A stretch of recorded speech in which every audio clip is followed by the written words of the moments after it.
¿Qué es evangelizar? Un mendigo diciéndole a otro mendigo dónde hay bocadillos.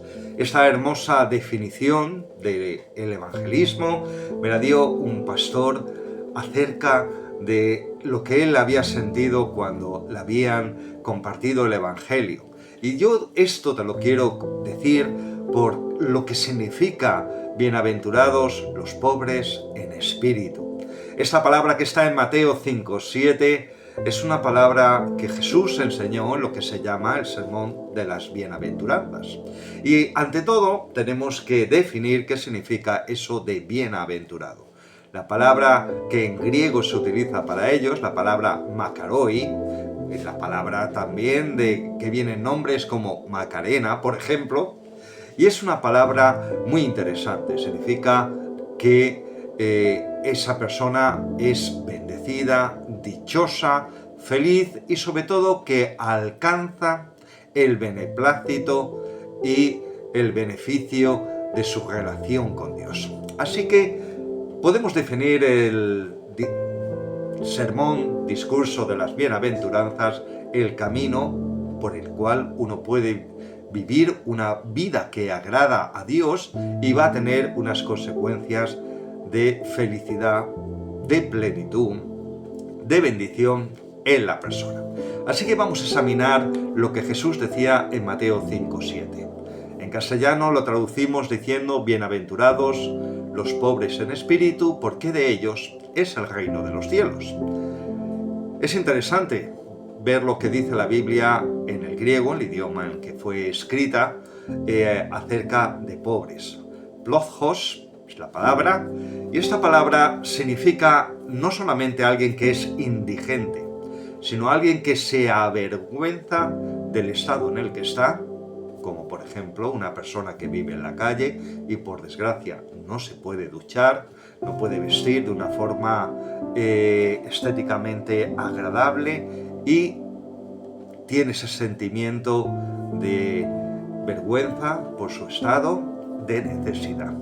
Así que la Biblia habla que aquellos que reconocen, se avergüenzan de su estado espiritual, tienen una bendición. No está diciendo que la pobreza te acerca a Dios, que los pobres tengan abiertas las puertas de los cielos, porque define en el adjetivo que viene detrás. ¿Los pobres de qué? Los pobres de espíritu o espirituales. Aquellos que se consideran que han fallado, que están sucios, que están alejados, que están necesitados. ¿Qué es lo contrario? Lo contrario en España lo llamamos los que van de sobraos. Uno que va de sobrao es uno que está muy subido para arriba y se cree que no necesita absolutamente nada.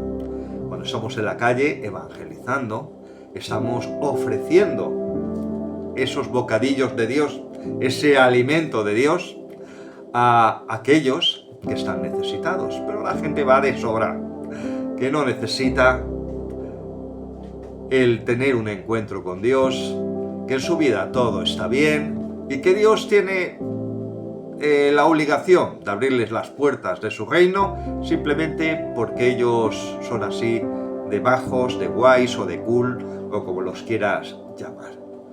Verdaderamente el reconocer tu necesidad espiritual, tu pobreza espiritual, tu indigencia, verdaderamente esa palabra plojos significa indigente. Espiritualmente hablando, es el comienzo de la bendición, de la felicidad, según Dios, en la Biblia. Y hay una promesa: de ellos es el reino de los cielos. ¿Por qué esas personas se sienten indigentes? ¿Por qué no hay reino de Dios en sus vidas? Porque hay esclavitud, porque hay necesidad de Dios en su interior, porque se dan cuenta lo alejados que están de los estándares de lo que Dios pide para el ser humano. Así que tienen que ir doblados. Ese es otro de los significados de esa palabra flojos, alguien que se dobla, que se inclina, que se avergüenza.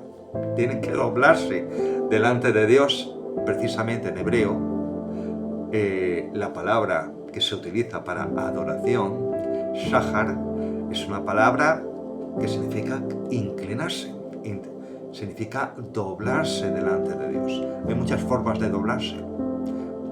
Formas de doblarse físicas, pero también formas de doblarte espiritualmente, de inclinarte a Él como el que está pidiendo misericordia, está pidiendo ser aceptado. Y la gran bendición es el reino de Dios. Cuando tú dejas que Dios sea el rey de tu vida, va a cambiar tu indigencia, va a cambiar tu pobreza. Verdaderamente Dios sí que te enriquece. No estamos hablando económicamente, ni gente que te promete humo, simplemente porque tengas fe o des algún tipo de ofrenda económica a una urbanización. Estamos hablando de la verdadera riqueza de Dios, el amor, el gozo, la paz, la paciencia, la benignidad, la bondad, la mansedumbre, la templanza, todas las cosas que trae espiritualmente. Eso es lo que estaba hablando Jesús, de una riqueza, de una bendición espiritual. Yo hace años decidí implementarlo en mi vida y mi vida verdaderamente cambió. Por muchos palos que me dieron, por muchos problemas que he pasado, he visto la bendición de Dios y me gustaría que tú también la tuvieras.